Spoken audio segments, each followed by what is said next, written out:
สบายดีจ้ะพี่น้องสบายดีเครือหนึ่งเด้อจ้ะพี่น้องจ้ะบ้านเฮากะซำบ้านเฮาเลยเนาะพี่น้องจ้ะไปหาหน่อไม้มาสดๆละกาสิเอาพออาหารมาลายเนี่ยพี่น้องจะเต็มกระมังเลยงามพักแวนนี่พี่น้องขาวงามแต่บางเนี่ยสวยอย่างนี้ขาวงามอันนี้เป็นเห็ดที่เฮาได้มาเนาะตั้งแกไปหาเห็ดซองบ่เห็ดปวกเลยพี่น้องมันทำบ่ได้หน่อไม้เนี่ยเฮาสิต้มสิซ้อมไปต้มอันนี้นะพี่น้องแล้วก็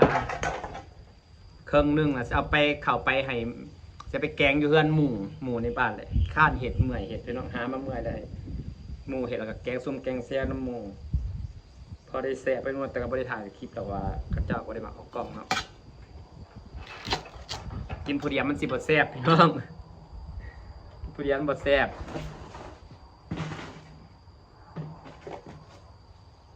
เลยจะให้หมูแกงจังบ่เมื่อยเฮาพร้อมส่วนหน่อมันนางสิโตะอ่อน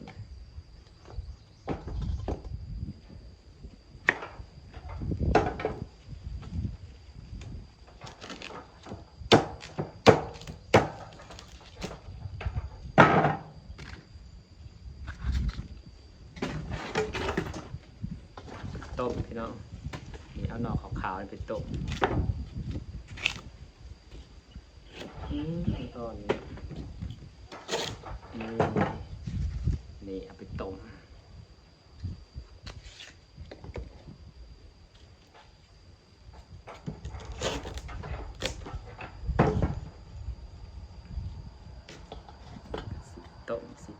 สิแกงแต่ว่ากันไป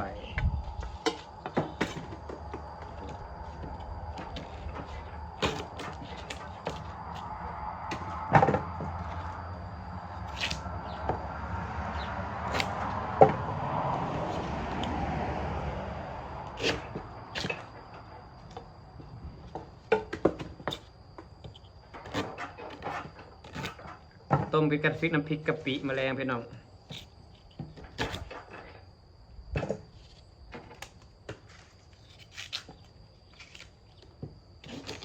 แต่หน่อมันจะตก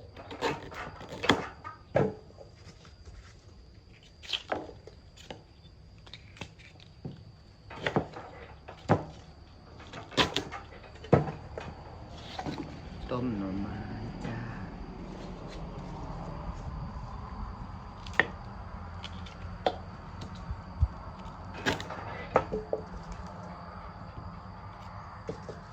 กระสับบางทั้งห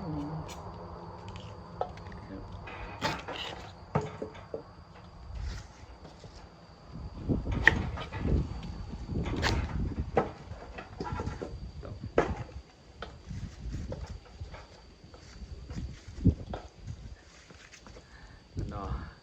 เดี๋ยวเราจะหน่อไปต้ม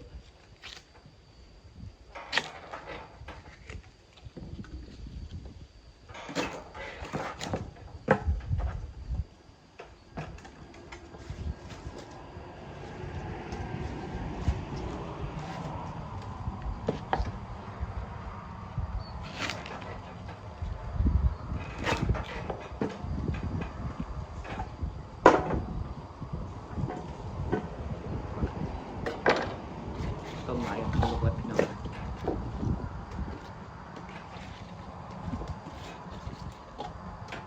หน่อไม้ต้มใส่น้ำยานางไปเคยกินด้วยแซ่บเลย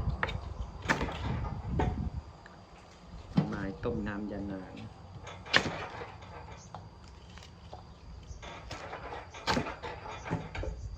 พอแล้วจ้าอันนี้สับไปแกงซุ่มหาหน่อไม้มากก็ต้องแกงซุ่มมันถึงแซ่บไปน้องแกงหลายๆคนแกงแซ่บๆเนาะบรรยากาศไปน้องเอ้ยคึมๆเสียไปหมูแกงละกับเจ้าของเกษตรเวียดสีทางหยาแล้วก็สีซ้ำอันนี้สิมันนี้ตัดซ้ำต้นไทรเกาหลีดีกว่าพี่น้องเนาะ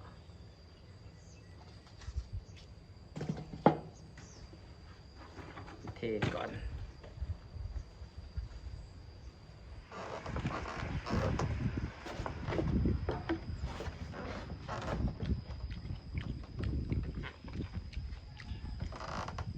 ขาว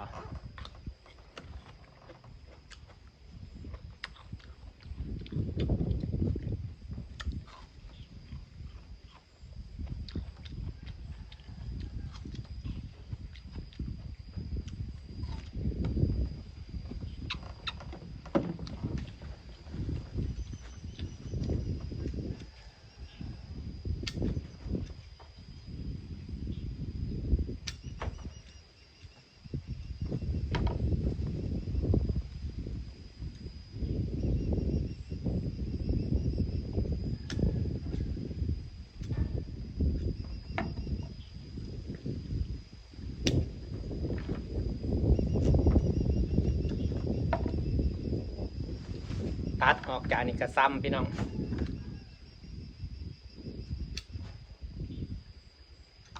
ไม่บริแกงไปหมกแกงเหมือน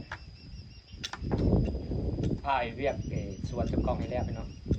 เขาแกงแล้วแต่เขาโทรนำเขาแกงแล้วแต่เขาโทรนำเห็นจุดกระบะรถแหละเย็นดีเราฮุบก็ฮุบง่าย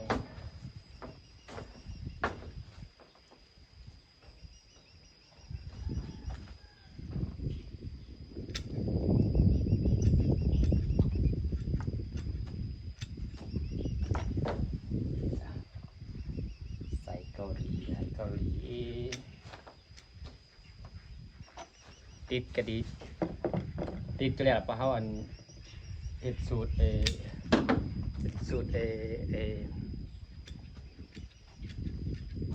่าควบแน่นเนาะ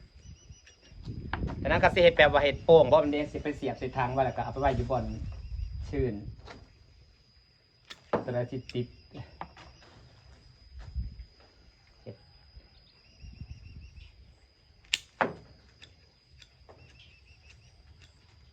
หลายแบบพี่น้องสมประสานกันไป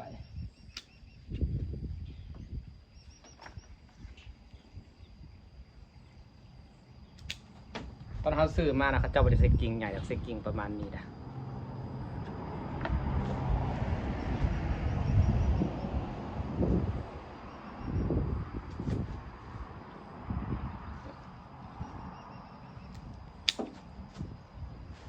นี่มันงาเหงามันอยากไอ้นี่นะตอนนั้นซื้อมาปลูกซัมนี่แหละพี่น้องซัมนี่ตอนนางซื้อมาปลูกนี่ต้นใหญ่เลย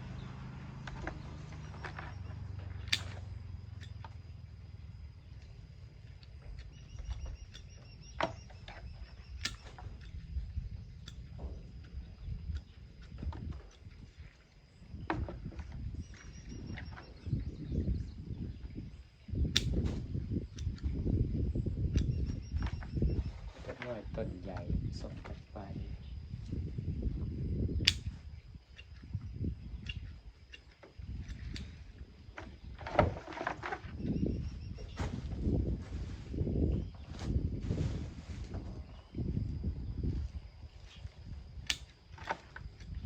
มันเป็นจริง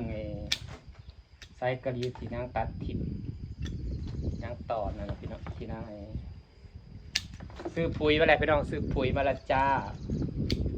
ซื้อที่เล็กที่หน่อยมันเปลืองนะก็เลยซื้อสอบหนึ่งเลยจ้าน่าจะ1,300นี่ต้องปุ๋ยกากระต่ายนะครับปุ๋ยหมาก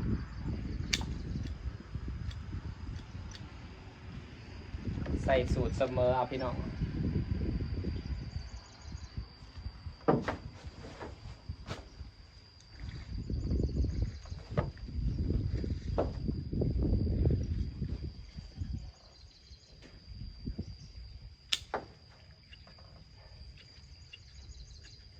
ซัมนี่แหละตอนซื้อมานะพอไปเอางักกิ่งไงได้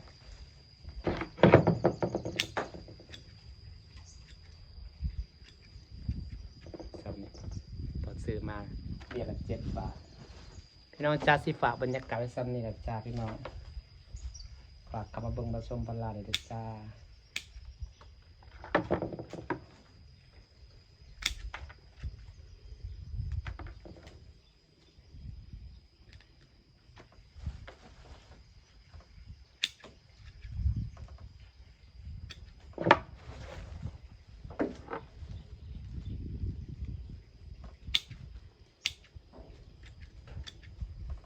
อยกิ่งใหญ่ปนเปกันไปไปสิออกกระช่างมันติดเน็ตตามจ้า